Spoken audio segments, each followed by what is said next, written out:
right. And we are sort of live. Hear ye. And welcome to the Iron Lords Podcast, LLC, and also on lordsofgaming.net. Episode number 292, the bonus episode. And it's another glorious Monday. We were back at the round table on the Lord's Day. I'm extremely excited about our special guest, and we've got Tango Gameworks and the massive success of HiFiRush. So we're going to get right into it.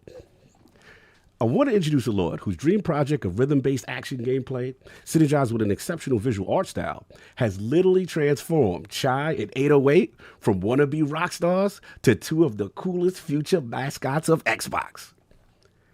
Introducing the game designer at Tango Gameworks and game director on the iconic Evil Within 2 and the HiFiRush franchise. The Lord of feel-good vibes who keeps us rocking to the beat. Still a beast on Guitar Hero Live, whose studio is responsible for the best shadow drop of 2023. Live from the land of the rising sun, by way of New York, we found out, and kind enough to make his debut into the realm of the Lords. My man, Lord John Johanas of Tango Gameworks. How you doing, sir? I'm doing great. Nice to be here. Good to have you. Good to have you, a Lord at what you do, man. It's only right we show you the proper respect in the round table. So, first of all, have you got a chance to play anything through all this craziness? I've been actually playing my game now to make sure it's working on my Xbox.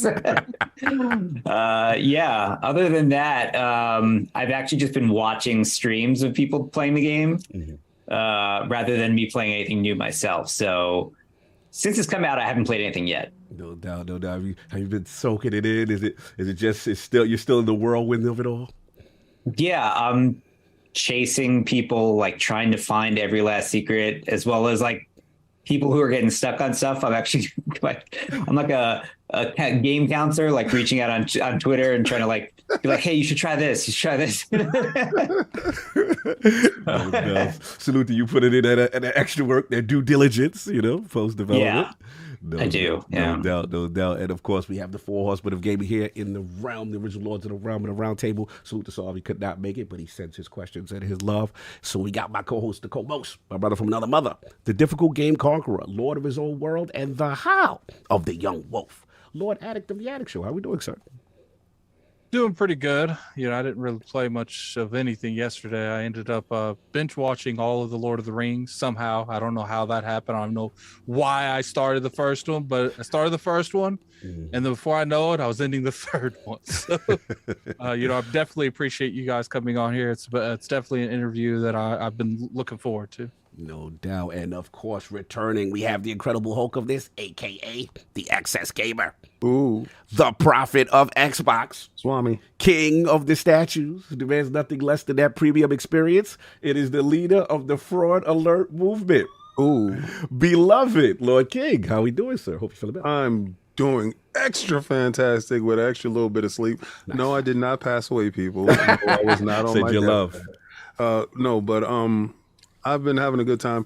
Actually, caught up on a lot of games that I had on the back burner, and a shadow drop game that I didn't know that I had to play as much as I wanted to play it. Once I saw it, I knew I had to download it. So we all know what that is. That's HiFiRush. Yeah. So, we talked about it enough, but now we bring you the man, the myth, the legend, and we're going to get into this game. I am super excited for this right here. No doubt. Let's get to it. And of course, we have the gaming ninja himself, the Shinobi, Lord Cognito, spreading that realness in the realm of the ILP, not telling you what you want to hear, but what you need to hear. Again, nothing but HiFiRush, man. Ended it. And we got a lot to talk about today, so we're going to get into it, man. So now that we kind of got the intros out the way, we got to focus on Lord John Johanas, man, his video game system history, his journey into game development at the legendary Tango Gameworks, and of course, what led him to writing and directing one of the brightest surprise hits of the Xbox and the Bethesda Developer Direct. So, Lord John, let's start from the beginning. What was some of the first video game systems you had, and what got you into gaming? Oh man. So I actually grew up in one of those homes where you're not supposed to play video games. Oh, I know about those homes. Yeah. Same. So I go to other people's houses and play games. But I think the first system that I actually was able to have was the Super Nintendo. And then from there, I just kind of found, or was able to get my hands on any system afterwards. And I wasn't, like I wasn't a Nintendo person or like a Sega person. I was like, and anything would go as long as it was fun. Yeah, so I would basically be playing pretty much everything. And then when I went to university, maybe I dropped off a little bit, but then I came back afterward. What brought you back? What brought you back, if you remember? I don't know. I'm trying to think. In a weird way. So throughout university, I kind of just like focused on studying and stuff. But then afterwards, I moved to Japan. And one of the first games I played when I went to Japan was Persona 4 Gold. Yeah, which is weird because I was living in the countryside. And if you know that game, it takes place in like a countryside town. So I got super into that. And then I was just like, that was after I played that when the PS3 was already out. So then I'm like, let me get PS3. And then, I just kind of went from there and got spiraled out of control again. Yes. King, any questions before we move on to gaming? No. I was going to ask him about his rhythm-based video game history in there because first time I got a chance to see Guitar Hero or Dance Dance Revolution was in arcades. And being that you're in the land of the rising sun, and I know that's huge over there, was that your first experience into the the beat genre, or was it a home console that got you in, like you was over somebody's house and you saw it and was like, oh, let me get into that? I think the first rhythm game I ever played was Parappa the Rapper. Me too. Shout out to Parappa the Rapper. I don't even think maybe it was possible before that, but I think, with the PlayStation and like the audio systems that they had, I think that was the first time you can kind of pull that off. And I love that game so much. And it had a unique art style. Yeah. Again, yeah. That's the type of thing that we can get into it later, but when you think about that kind of era where it's like, they just wanted to try something cool that was fun and play around with something that looked cool as well. It wasn't a really long game. It was like 6 songs only, but it's something that I can say now and all of us go, yeah, like we remember that one, right? Oh, yeah. So stick around. Oh yeah, no, definitely. I had any gaming history questions for Lord John? No, not really. Well, you pretty much asked. I was going to ask the rhythm question, and King beat me to it. It's what King likes doing, is beat me to questions. No doubt. So look, we go on because I know we can talk gaming for a long time. You know what I mean? We definitely want to respect your time, but we got to discuss like that unique journey because I looked at your history, Lord John, and what seems very unique to me is like how on one hand, like you transform from this like language teacher to then go to Japan to teach English and then become a game developer. Like this is like mind blowing to me. So like kind of walk us through like that journey as far as getting into game development. Yeah. So my path is not a traditional one, I don't think. I basicai just applied for something on a website with no experience whatsoever. It was one of those things. It was, I was in Japan already. I was doing something called the JET program, which people familiar with Japan or in general maybe know it, but it's an opportunity to go to Japan and teach in schools and help with their English language programs. But they normally send you to parts outside of the city. Like you don't go to central Tokyo and do it. You do it kind of in the countryside. So I was there and it was a great experience in general, but also there was not a lot to do, especially if you're in the countryside. So I just spent a lot of time just studying Japanese. And when I was kind of finishing that up, I was thinking what I was going to do next. I thought I might want to go to graduate school and study Japanese literature, or something I did in college and wanted to get into it. But I found this, obviously I said I kind of got back into games during this period. I found this basically blog post saying, hey, the founder of the creator of Resident Evil is making a new studio in Tokyo. And there was like a link to the website, looked at the website, and I'm looking at all the positions there with no intention to actually apply to anything. Because I'm just like, okay, let me see what this is. And the only things that say that they're looking for is like people who want to make games, people who like games, people who have passion for games. So I'm like, buzzwords. Yes. Yeah, but like no, it's very specific. You need to have like 4 to 5 years experience with this engine or something like that. And I was like, all right, you know what? Like, let me write a cover letter because, at the creative Resident Evil, my boss Shinji Mikami, not just Resident Evil, but like weirdly enough for me, I was super into at that point Ace Attorney. Yeah. which he didn't make, he produced, but like the sort of he's known for kind of like making very well-made games as well as sort of producing these interesting ideas.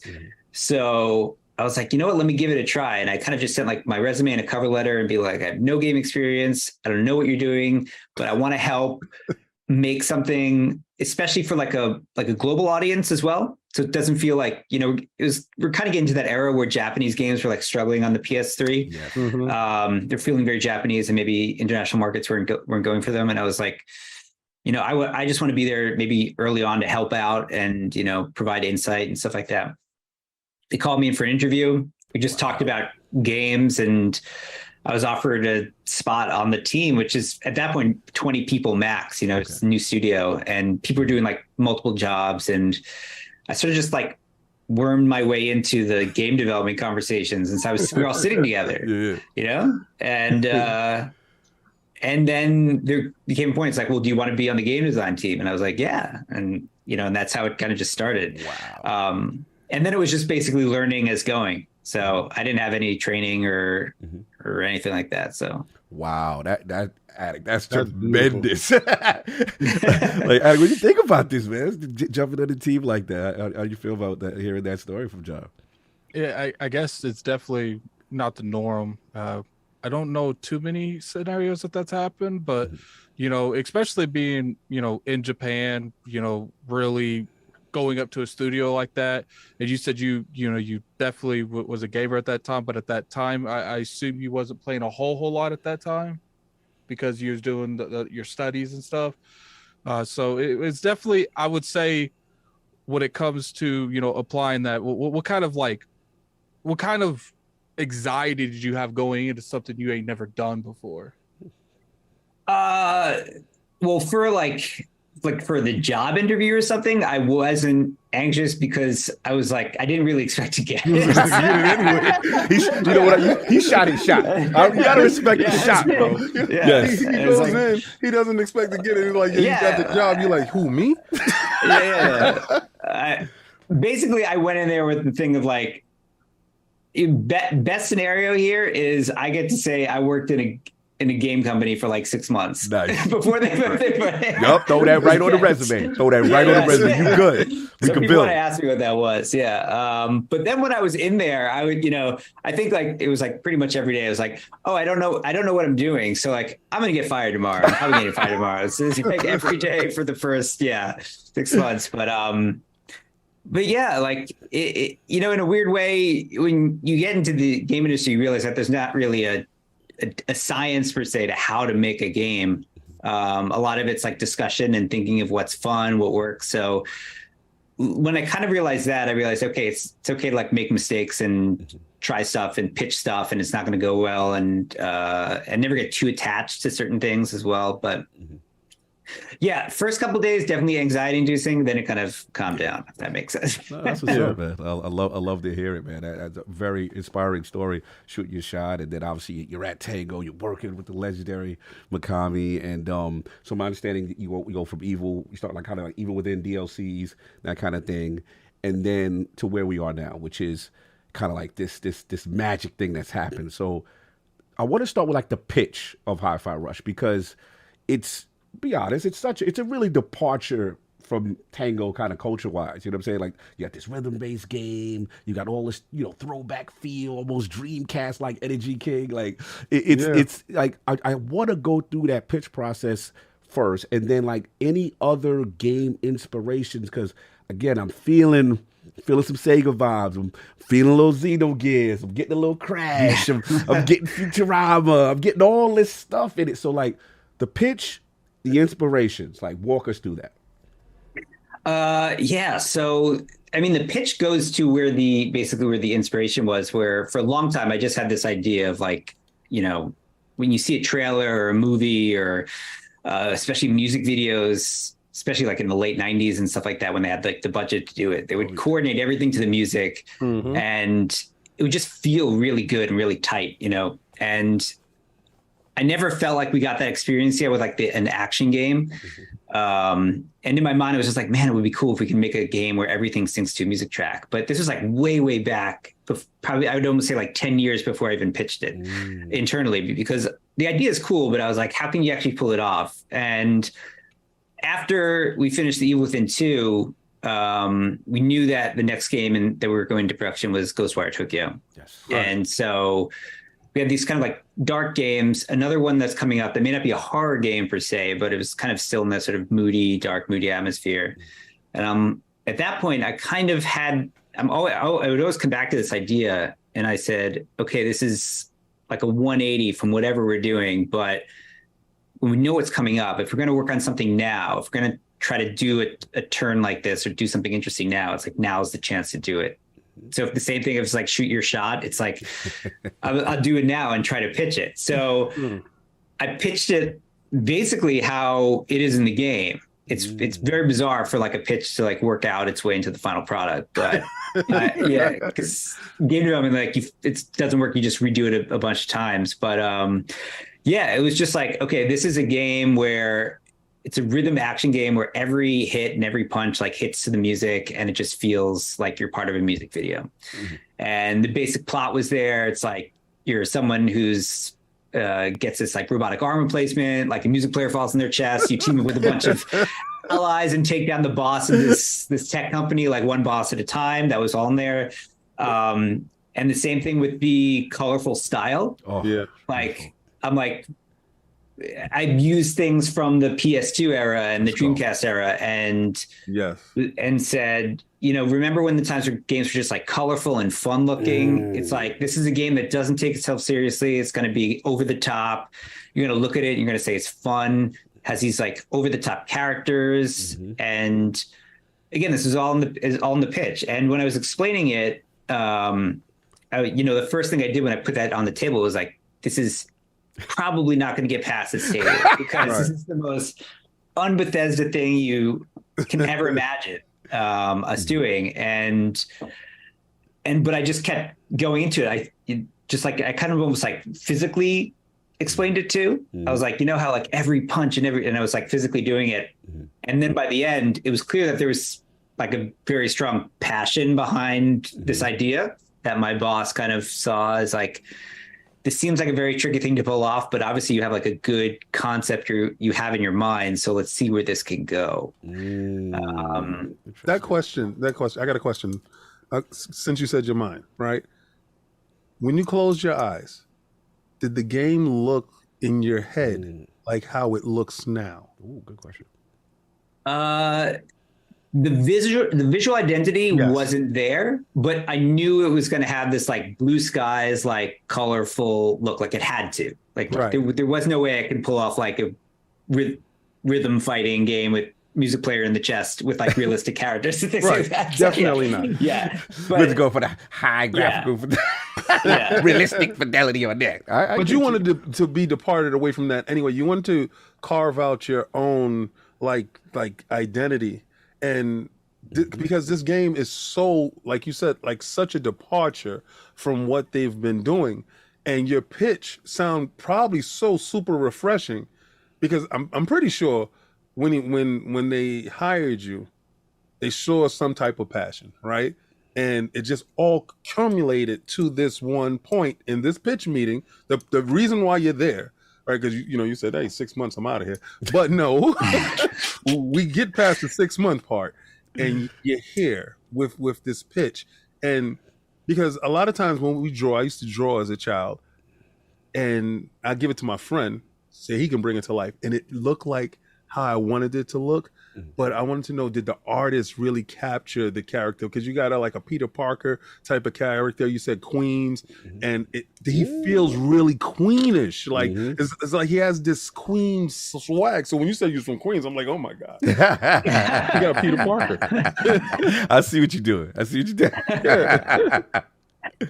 I mean, I don't know if the like I said, the visual identity, like Shy would look like this, or at that point didn't even have a name, but it's just like you knew that it kind of had to have this like silly like spirit to it. Yes. And that's what I knew that we need to have, is not just from a personal perspective, but almost from like a company perspective. From our studio, the studio was founded not just to make horror games.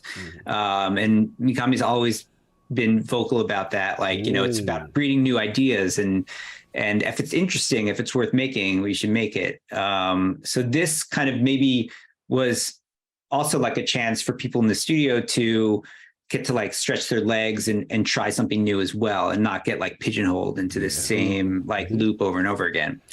And it was the same way with the art design. It was like we had artists that were for literally like 10 years working on, like blood scraped walls and stuff like that, and like rusty corridors, and to ask them to be like, hey, okay, we're gonna go, everything's gonna be super colorful. There could have been a lot of like pent up like energy in there from like not being able to do that for a while. It's like, thank God. Yeah. Right? Yes. But yeah, I think there was a little bit of that, but also I think it was just a fun challenge to see like how far can we take this and go with it. And we didn't want to make it feel like anything else too. We wanted to kind of put our spin on whatever we were going to do. So it wasn't just like a copy paste thing that we wanted to do. So Attic, real quick question. When you take this newer type of game to developers that, has been working on games like The Evil Within for a good amount of time, and you bring up like this newer concept, and this newer art style, was they extremely excited to work on something new like that? Definitely some people were, and some people maybe weren't at first. You had to like convince them, because it's like a departure from both genres. Like it's not a rhythm game per se, and it's not like a straight action game per se. So when you go to somebody who's like, I've worked on an action game before, you can't combine these two elements. It's gonna conflict with each other. And I'm like, no, we can do this. We can do this. But then some people were like really into it. Like the sound team was into it and figuring out different ways how to make it work. I said the art team was into it. I think there was some maybe worry, from, for example, like some of the art team, like the environments and the characters, like can they pull it off? Like when you're doing animation and stuff in a real type game, you usually do motion capture and you capture all the motion. But in this game, we had to do everything by hand to have that cartoon feel. Like you can't capture that. So again, a huge departure. It's almost like kind of like relearning, but it was good, I think, for practicing like actual skill. Like you, instead of just kind of copying from, real examples, which when you make a real game, you pull from resources, you kind of like match, if it's an environment, you pull from like an actual building sample or something like that. Here it's like, okay, we need to design everything. So like really kind of push your creative energy in that sense. No, respect. You mentioned before about, the studio, and I know we talked about influences and stuff like that. I gotta ask a second question, but my brother Saul wanted to know, were there any other, what's your pedigree with any Sega stuff, and maybe particularly Dreamcast generation? Were any other members of the team, also had resonance with that had familiarity, that maybe worked on stuff like that they can pull from to help out with HiFiRush? Yeah, so a lot of the people, especially in the core group of people who made the game, were all in the same age range. So we kind of had that same inspiration area to draw from. And we would talk about things, if it was like the Dreamcast, like talking about, I remember like that feeling of when you saw Jet Set Radio for the first time, or, and you felt like, oh, wow, this is finally like cool. And they're really like pushing like the medium, as opposed to like a realistic style, just something that looked really cool. And so that was, for example, like an art perspective. But for example, on our team, while we did do the initial prototyping and have all like the action game stuff worked out, eventually we had people join who did work on action games. Like, for example, our lead designer, a guy called Yamada-san, he worked on the original Devil May Cry, even. Like he's like classic. like the OG of like action game stuff. And that was where like you had that initial sort of maybe pushback of like, I don't think this can work because all the action games I work with, like you couldn't restrict movement like this. And, but I was like, no, just we got to go with this because that's what's going to make us like different than the other games. The push. So, so you know, it could have been easy just to like fall back and be like, yeah, you know, you're right. It's, you know, let's just make it like a normal action game. But I think if you have that really strong vision, you kind of have to like hold your ground and like really see it to the end. And if in the end it doesn't work out, then you come back and do it. But, you know, always try to see what you want to do until like you get to that point where you realize like, okay, this is as far as I can take it. But respect. I got a secret nugget question. I'm the conspiracy theorist, right? So, Oh my god! All right. So, don't get the interview canceled. No. It's not even that. I used to be a manager and a producer of hip hop artists, right? And you say the late '80s, early '90s. That's late '80s, early '90s, right, Colin? All right. So we used the Roland TR 808 composer beat machine. Now, I saw the cat. The cat name is 808. And am I reaching thinking that there might be some hip hop something maybe one day? Oh, you waiting for the sequel? Well, you know, listen.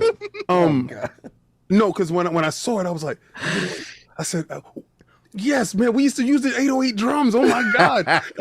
And I'm like, what's your history with the composer? Do you know about the synthesizer? Yes. Yeah, I do know. I mean, that is where the name came from. Because it's just to me like that existed before that character or something existed before we made it as a cat. Even it was just like we needed something for the player to look at over the shoulder that can keep the beat. And we're like, okay, this is a metronome. This is something that's keeping the beat. And it's like, you know, what's more iconic of like a beat than the 808. So that's where we kind of went with. No doubt. Yeah, I mean, you can the sound effects that the cat makes is, you know, also taken it from there as well. So there was some inspiration there, which is kind of funny because we went into like for a rock angle for this project. So it was tricky to like get the 808 to like match with the this is what I was saying. I was like, I said, I don't know how he did it. I'm trying to figure it out because there's other things that I have another question later after these other guys ask questions, right? My other lords. But that one was sticking with me, and I was like, he's making it work because I'm listening to the soundtrack, and I'm so happy that you have a streamer soundtrack and you have the other soundtrack. Very important, right, in this day and age. But I'm like, he's making it actually work because something that you think can't fit, and it does fit, and it fits perfectly. Yeah, no, absolutely. And I wanted to kind of follow up with what you said in reference to just making HiFiRush. And to me, one of the aspects of that, like the game being on beat and everything kind of like linking, even the environments is, you know, pulsating to the beat, the whole, even, you know, Chai himself snapping his fingers, the whole bit, you know, what honestly made me try it, because Attic could tell you, like, we are not the rhythm game guys. Like, let's go be brutally honest with you, Lord. Like, we generally don't gravitate towards those because the mindset is generally when you play them, you know, if you fail, you don't advance, right? Yeah. So it's usually very oppressive. But one of the things that constantly made me try it was that the being on beat seemed for the most part additive to the experience, you know, like a bonus to the experience, you know what I'm saying? As opposed to this super punishing requirement from stage one. And even stage one, I felt was like a great tutorial, like just getting into it, learning it. And then I remember getting to the boss fight and I was like, oh no, I think they got one with this. This is not overrated. This is not people just buying into the art style and everything like that. So I guess the question was for you was the conscious design to not penalize as hard for people like me, myself, who are terrible at rhythm games. And then two, kind of alluded to what King said, which is about everything being dependent on the BPM, everything being dependent, the art style dependent, you know, the transitions from 2D to, you know, the cutscenes, the animation dependent on this beat. Like what were those technical challenges to get everything aligned with that as well? Okay, those are two like massively big Sorry. questions. So I'll go in order because they're kind of related. But Okay. so the initial concept right from the beginning was this accessibility of the game. So like I said, also in the pitch document, that the idea is that I wanted everything to sync up automatically to the rhythm, because I knew that most people even if they have a rhythm sense, unless they're playing to like a UI, like a rhythm game, and we were talking about like, Prep or Dance Dance Revolution, you're basically like just trying to match up things to the UI. Mm-hmm. But we didn't want to make it feel like you're doing that. We want to make it feel like you're in control of the game. So in order to make it feel good, we knew that we needed to kind of sync up everything on the back end. So no matter when you press the button, it's going to give you a positive impact, basically where the punch will hit on the beat or something like that. Mm. And then we said early on, it was like, okay, let's, the general like game design is like what you said, like if you don't press it on the right time, you'll fail. There's like a fail state, right? Mm-hmm. But the worst thing that you could do as an action game is you press the button and nothing happens. It feels like it's like a mistake or something like that. Mm-hmm. So we switched gears into making everything be this sort of like positive gameplay loop where it's like, you don't need to worry about playing on rhythm because we'll do that for you.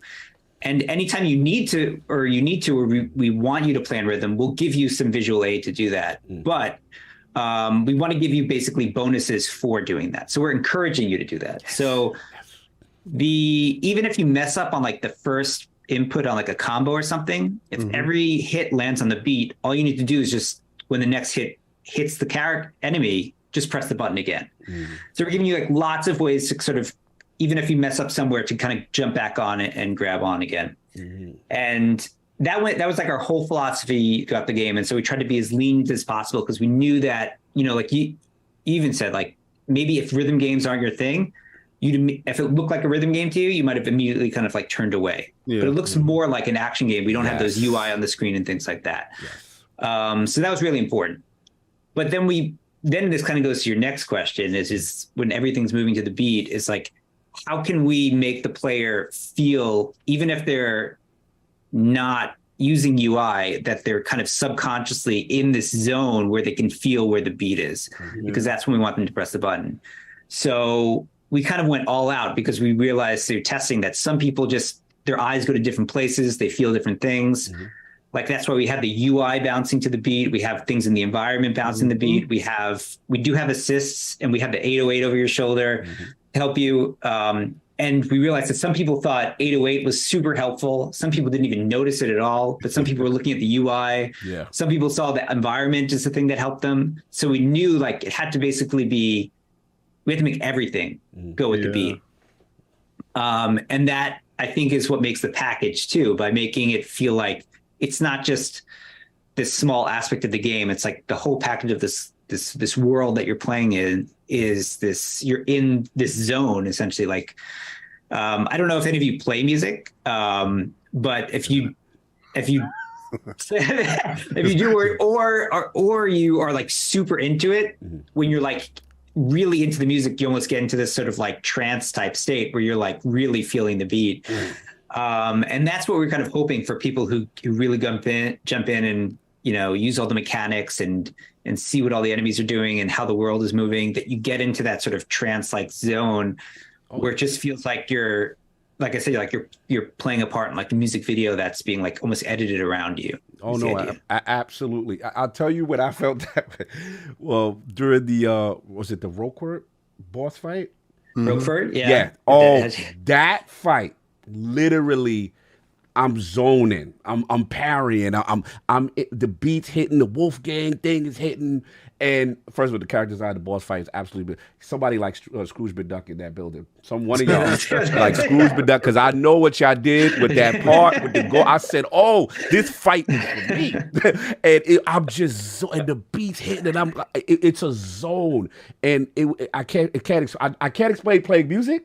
But playing your game make me feel like I was a conductor of something. Like I was really zoned out. He couldn't touch me at one point, and I really wanted to thank y'all for that, because that encounter was awesome. But I know I'm asking a ton of questions. But I got a question. We got to get Attic though. Then we got you. Oh yeah, okay. What I do like, it's not even a question. It's a statement. What I do like and it's very subtle. When you get a consecutive hits and you get on that streak, and you start to see the UI flashing, the sound raises, and you get more in tune to the beat, and it just encourages you more. Like, and I found myself every time I'm playing trying to get the music rising, and it just seems like the world just starts to come more alive as the more you become on fire. So I was just collecting all my, like, you know, every time I finish a board, take a picture, snapshot to show how many that I got. First thing I want to do is give you props to, you know, really hyper focusing around the player experience in this. I feel like that's the difference between a lot of people making this game and you making this game with you and your team is, you know, because you hyper focused around the player playing it, it was more enjoyable for the player while they were playing it. So it led to the success of the game. And another question I have real quick that I was just thinking is obviously there's you know, assist characters in here. They pop in when you press buttons. They have certain gameplay mechanic loops on them. Was that always the intentions, or did you originally have them on the map with you and then you figured out maybe it'd be easier to do the hologram way? Yes. So the assist characters early on, we did prototype switching them out like a different weapon. Like you'd actually literally switch the character, and they'd have like different rhythms that you can attack to. But this is something, again, that we learned really on, is that you know, when you add in these super deep features early, you can kind of like blur your vision, which was difficult because most people couldn't handle switching to a different character and then adjusting their rhythm sense. For example, like let's say if you have a peppermint character and she's going to shoot her gun on like eighth notes, so you need to like kind of like press them very quickly. We realized that people couldn't quickly switch up from just a quarter note like beat to then go to an eighth note beat. And it just wasn't fun. So then we backed off and said, the best thing that we can do is kind of make this as simple as and easy as possible for you to just summon a character. They'll do their thing. They'll help you out, and they'll add like their layer to it. And that's a more enjoyable experience. That's a great point, because I can see how that could get like really confusing again for people like me who, you know, struggle with that kind of stuff. So I thought the interaction was kind of seamless. I wanted to transition from kind of like, obviously you talked about game development, you talked about, you know, I'm assuming like 4 or 5 years, but obviously during this period, you know, you guys are acquired, or at least Bethesda/ZeniMax is acquired by Microsoft. So I guess the question I have for you is, like, you know, during that time period, I'm assuming no platform was decided just yet, but like what influence, if any, did Xbox have as far as maybe approving something or saying, hey, good job, or, you know, where you guys are at during the development process? So interesting enough, like you said, this game was way into development before we were acquired by Microsoft, but we were still in that sort of period figuring out, you know, what was our platform. It was just running on a PC. And, you know, when we were acquired by Microsoft, it was like, okay, well, our platform's decided that's Xbox now. That makes sense. Yeah, that was easier than you think.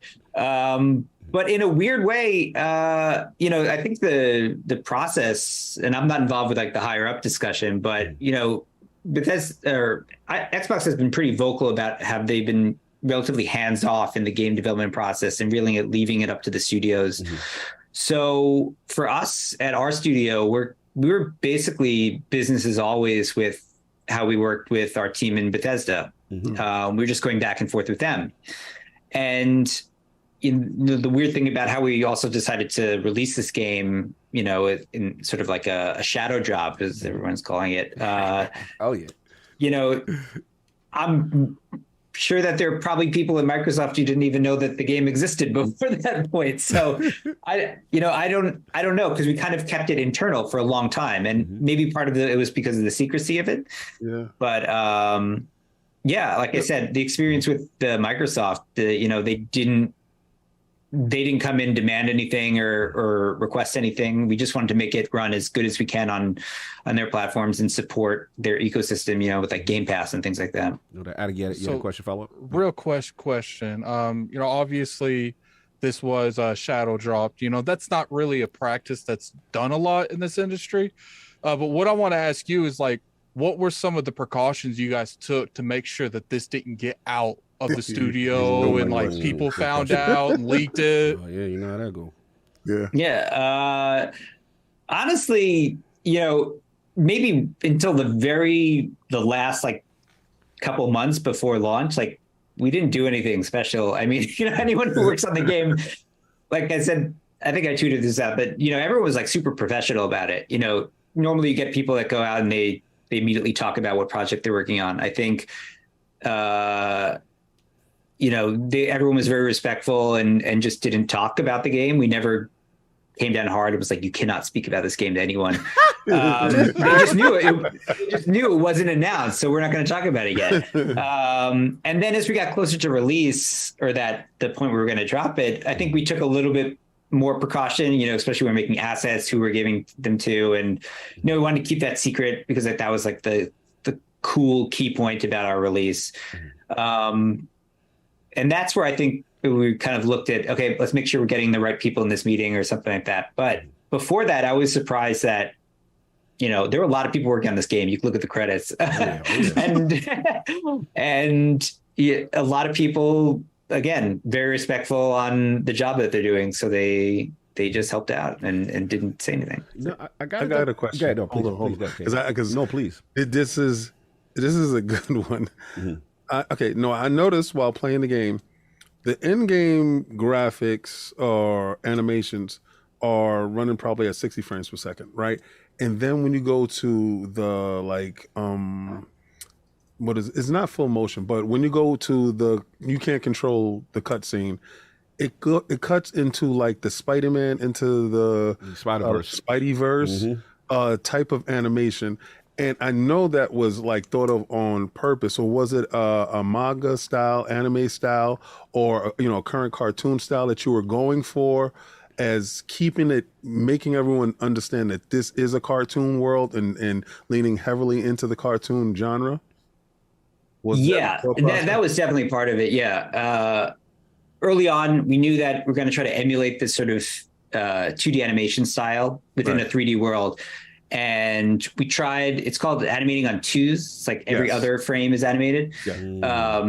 And we did that for the cutscenes because we tried doing it in game to see if we can get the characters like looking like they're moving like that. But it was just, again, the player experience was not good. It made it feel like the animation was not smooth, especially for an action game. Yeah. So that's where we made the conscious decision to sort of cut it.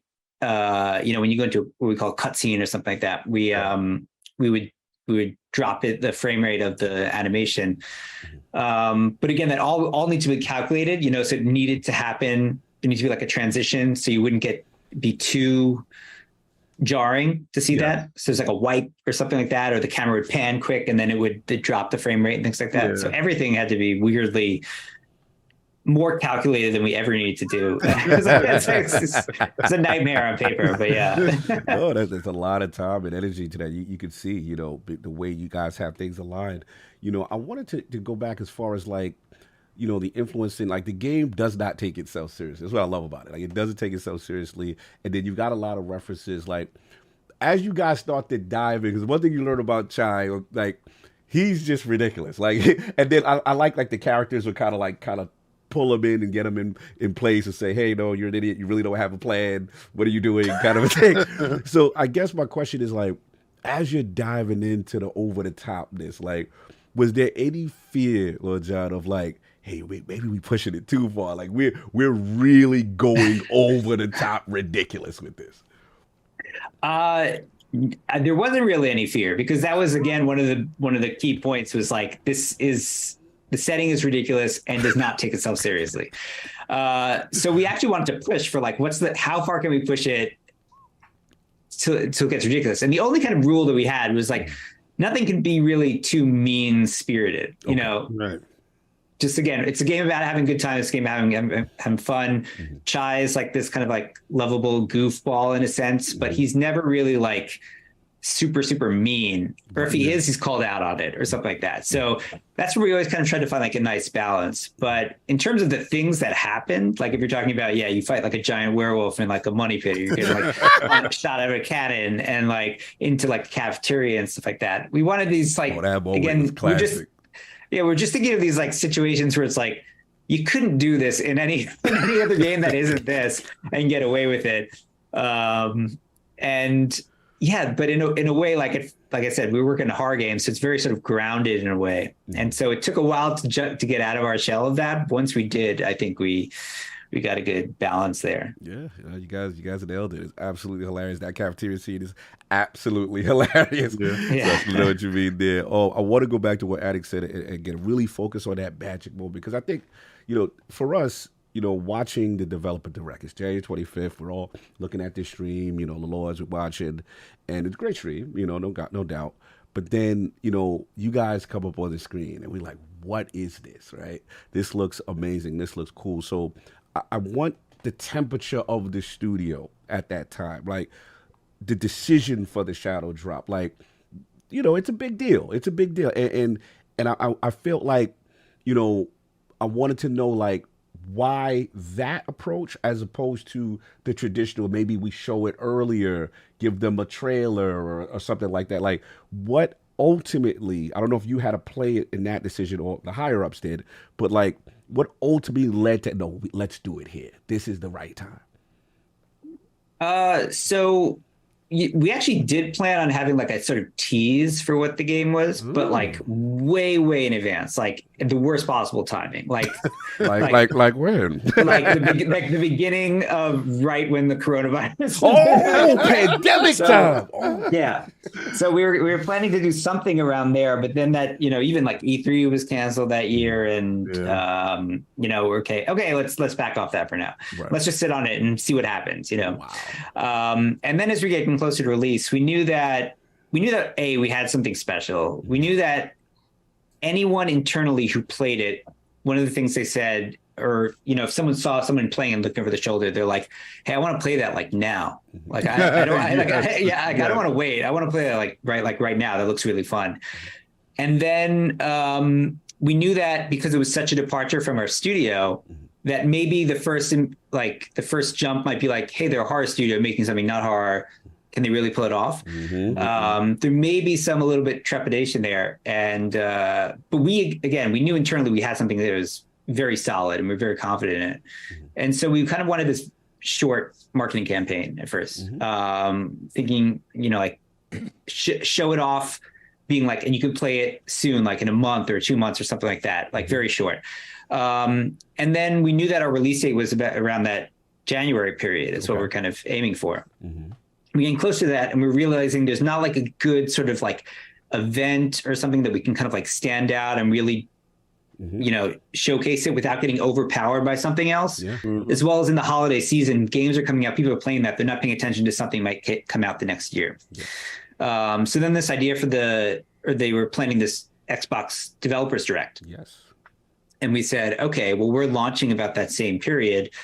Let's basically announce it there. And we didn't even know if we could do a same day launch originally, right? So we're kind of figuring if it's even possible on like the back end and stuff like that. But it turns out it was. And so we kind of said, we said, let's try it here.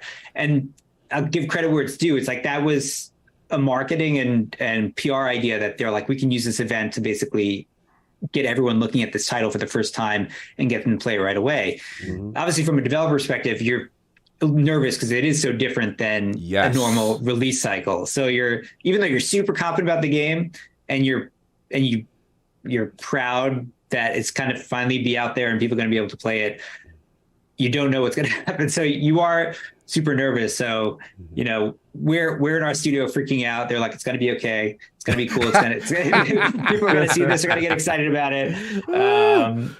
But yeah, it's kind of like a sort of natural evolution as we got closer and saw like, okay, this is really the best opportunity, it seems, to launch the game. And quick follow-up before I open it up.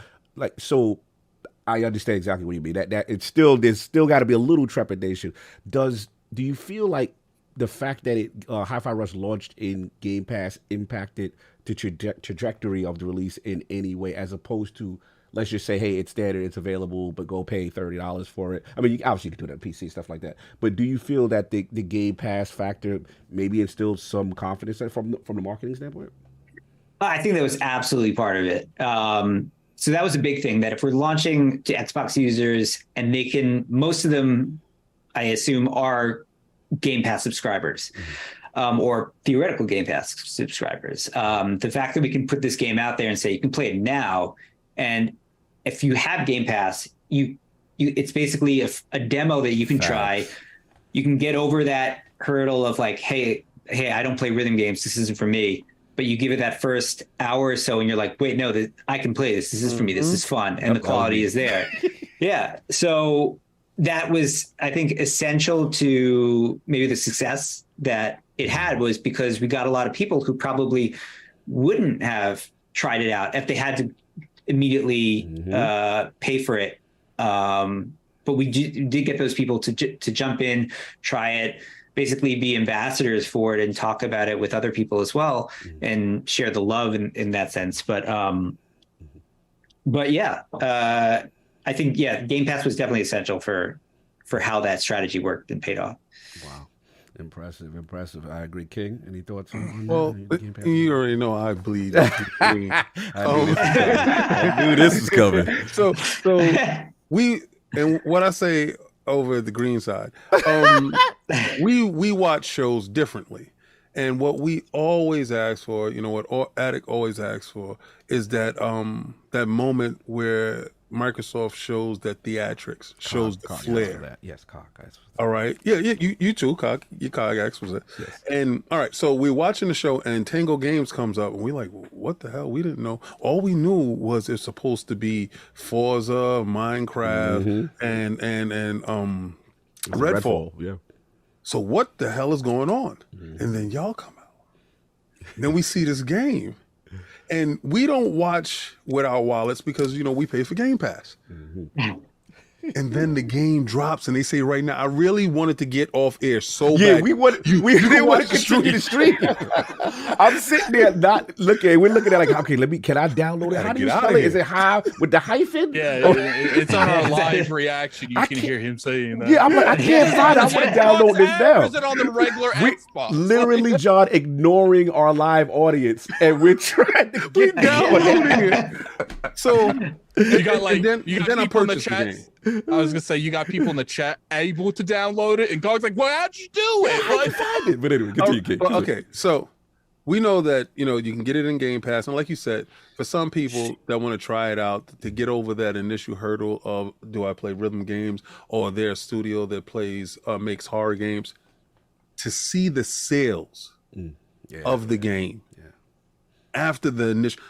Tell me, how does that feel? Because you had 30 million plus people going to try the game, or going to have the potential to try the game. But to actually the purchasing, that was a welcome surprise. How did the team take it? How did you feel about it? And I know you've been on a whirlwind tour, but how do you feel about that success level from that aspect? Well, we basically were looking at it from just like positive sentiment, because that's what we're trying to just at least gauge, because we're seeing everyone play through the game at the same time, and we're seeing everyone saying, I'll give it a try.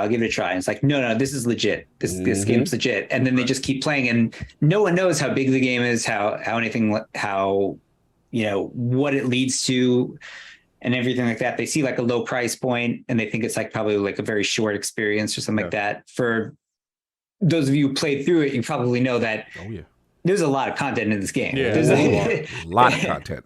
Yeah.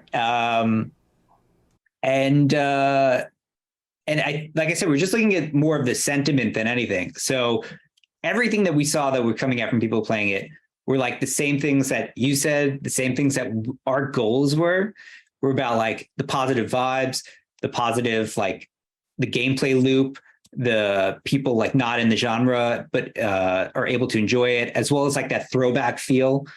And sort of bringing back what it feels to just have like a fun game. Yeah. So that's like was our big indicator of success, was like hitting all of our goals as a developer and hitting those. And we saw that in all the comments, and we were actually surprised. We thought that some people might be put off by some of it. We're expecting some people to be like negative because it like wasn't, a horror game or something like that. But it seemed like that was immediately like pushed to the side. It was like everyone was so positive about the game that we were just almost like blown away. Because it was risky from like a game development perspective, but it just felt like it paid off in that aspect. Yeah, no doubt. I agree. Attic, yes, follow up. Yeah, because I know we're coming up on the end of the show. I just got a couple questions that I can go through real fast here from our audience. So Hard Eye Fine says, will there be a box version for this if you guys are thinking about doing one? Like a physical release? Is that on the plans in any way, shape, or form? We saw that there's a lot of requests for that, so we're thinking we're looking into what that would be about, but we don't have any announcements for it. Yeah, We haven't decided yet. If you want to do it, hey, we'd be all for it. So throw a little soundtrack. Sold one. Little collector's edition would be nice too. I'm just saying, you don't gotta say that, John. I collect statues, so if you get a little, what up? You want to make an 808 chapter? Yeah, a little statue. Anthony Burns says, Anthony said, is there any hidden secret Easter eggs that hasn't been found yet, to your knowledge? People have been like finding a lot of the stuff we thought we wouldn't find. So I don't know if everything has been found. There's some pretty like well hidden stuff, nice. But I have to scour more the internet to see if everyone's found everything. I want to believe no. I want to believe no. and then the last question by Dragon Yarvi. I'm going to reword it because if someone like Netflix or something approached you guys to make an animated version of this, would that be something you would like to see? Not that I'm not asking. It's would you like to see this in an animated version? Oh, I think that's like the dopest idea ever. Like, heard that, Macari? I think so too. That's all the questions that I could ask you quick because I know we're coming up on Attic, I am so because like King, this to me again screams like Saturday morning cartoon vibes, anime style. Like I could see it. Like I'm already. In my marketing, I'm into the toys and the statues. Yeah, so like if I'd watch it. I'd watch it. Yeah, like Chai and 808 to me are already on the Mount Rushmore for mascots for Xbox now. Like now it's a matter of what we could do with them kind of thing. So salute to that, man. It's been tremendous to see the success. And again, the way you guys handle it, the development, just the attention to detail, fun, it's colorful, it's vibrant, and it's just like this motley crew, and they just get together to kind of form to be a group or be like a band, like literally like a band, like coming together like a band and stuff like that. I did want to ask real quick, I think someone asked about the PC port policy. I don't know if you had anything to do with that though. Really outstanding, outstanding PC port. When you had a hand on that, was there a separate team for that? Oh, no, we did that all internally. Granted, I'm not like a PC player, but like one of the baselines were like, this needs to be our best PC port. Even though it looks like it isn't an intensive game because of like the graphics, that's very deceiving because it is. But I was like, people are going to assume that it probably doesn't need a lot of like power to run, even though it does. So I said, we have to do the best that we can. So it runs like a hard 60 frames per second on even like these low settings. We want as much people to experience as possible. So we worked really hard to optimize that thing. So it would be a good piece of support. Yeah. Shout out to the team. Sorry. Yeah. Steam and the Steam reviews seem to show that because people seem to love it. So that was our biggest concern. It's so hard to calculate. There's so many different configurations for PC stuff. You can only do so much, but I think our team kind of like really just hit it out of the park in that sense because it works great on a lot of PCs. So. Absolutely. Shout out to the entire team on that. Just the overall polish of this game It's is crazy. tremendous, and I really hope you guys send our love to the teams because obviously you said the different platforms. You're talking about PC, all the configurations. You're on the Series S, you're on the Series X. And that's one of the things that really stood out to me. Like, wow, not only does this game look good, plays good, the combat is amazing, the combo potential. I made like a whole parry build. It's so many things you could do it according to your playstyle, but the overall polish was one of the things that really stood out. So salute to you guys on that. And then, the final question that we asked all the members of the realm that we got to ask Lord John is kind of your top 5 video games or franchises of all time. Any order, Of all time. Oh my God. No pressure. No pressure. It's all the pressure. Oh, wow. Okay. I feel like it changes a lot, but as of today, so I'm a huge fan of Bloodborne on PS4. Ooh. Okay. It's just a huge fan of like the environment there. Shadow of the Colossus. Okay. It's always a good one. I like the style. What you doing? Go talk. I want to say this because I know that you guys are into this, but I have so many hours clocked in Destiny 2. Michael, you are welcome back on the show anytime. My man, John. That's what I'm doing. What's subclass, sir? What subclass? What did you? I'm a Titan. I'm a Titan. You're a Titan. I have all three. We're not gonna take no points All right, away. look, the judgment-free zone. No, he's judging you. He's judging you. But it's okay. He plays Destiny. But I had to actually stop because like I just was not getting any work done. Because look, I need you to finish these games, man. I was like, yeah.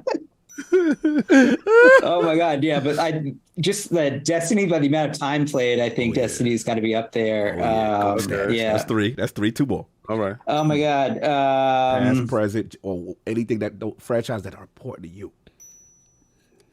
Oh my God.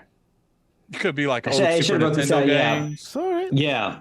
Mm-hmm. I would say I always go back and play Castlevania Symphony of the Night. Ooh, Solve would be going crazy right now. Oh. Yes. It's I just think like you're the first one to classic. ever say that too. Yeah, classic. Mm-hmm. And I know it just came out as a remaster, but I always loved Metroid Prime. Ooh. It's just like great, like world building, immersion, things like that. Yeah. Nice. Good Great 5. top. Yeah. I love this. Good 5. top 5. No Good doubt, top. no doubt. And the final one is King Well, Dome. we can't answer that last question. Let's Oh, leave we that can't. last We question can't. alone. No. You know why? I'm not gonna ask him that last question. Let's leave the last question alone. No, but we gotta find out what his favorite console of all time is. Okay. All right. What's his favorite console of all time? I'm just curious. Mine was the Dreamcast. Yeah. Oh, see? You was all scared. All right. All right. No doubt. Salute, man. Look, man, Lord John, an absolute pleasure. John Johanas. I love being here. Yeah. Oh, man, you killed it. An absolute pleasure. incredible. Where can the fine people find you? What else do you have going on? Let the people know, man, because this was an absolute pleasure to have you. You can find me on Twitter. My name is literally my name. It's John Johanas at John Johanas. Otherwise, please follow HiFiRush Twitter account. Play it. If you don't have Game Pass, don't worry. It's only $30. Mm-hmm. Not a big barrier to entry. But even if it's up, you think it's not up your alley, I say please give it a try. Yes. You're almost guaranteed to love it. Take it from these guys as well. No, we appreciate you, Lord Addy. Let's any final words for Lord John on his way out? Yeah, one thing I have to appreciate you, John, you and your team, like you kept the player in the center, when it comes to how the PC performed, to come to wanting to make sure the game performed well, when it comes to, redirecting how you initially envisioned the game to make sure the player was always the center of the focus. Mm-hmm. And I have a say on here. It's like, you make good games, you get rewarded. And I think that everything that's happened to your game came with the hard work that you and your team done. Absolutely. No, thank you. Thank you. Yeah, core gameplay shine through. Lord King, any final words for the legendary John Johanas? John, you brought back a feeling that I didn't think that I would get in video games for a while. Right, the Dreamcast was probably the greatest launch in the history of video games. Woo! 15 must-have titles at launch. Jet Set Radio blew my mind. And when I saw this game, it just took me back to when games were just fun. Preach. Just absolutely fun. And you're going through the worlds, you're finding things. And I play the game and I feel a little bit of Devil May Cry. I feel the combo system. I feel a lot of, when you first play Sonic and you notice that the world was alive too. It was just so many different things that I'm finding, and I'm falling in love with the game as I go on and go further into the game. I replay levels just to check stuff, see if I got stuff. I just want to say thank you. I just want to say thank you. And you were there to do a job in Japan, and on a whim, you filled out for another job. And, I love that story. And you was there, and then you find like this purpose, and this purpose was to bring joy. And I asked you the question about sales, and you said, it's not really about that. It was just about the vibe, the good energy given out. And I really, truly appreciate that. So that's why it's having so much success. And I wish you so much more success. And I can't wait to see the hip hop version. Oh, you influencing the sequel? Listen, you can't wait for it's a heartbreak, but I'm here.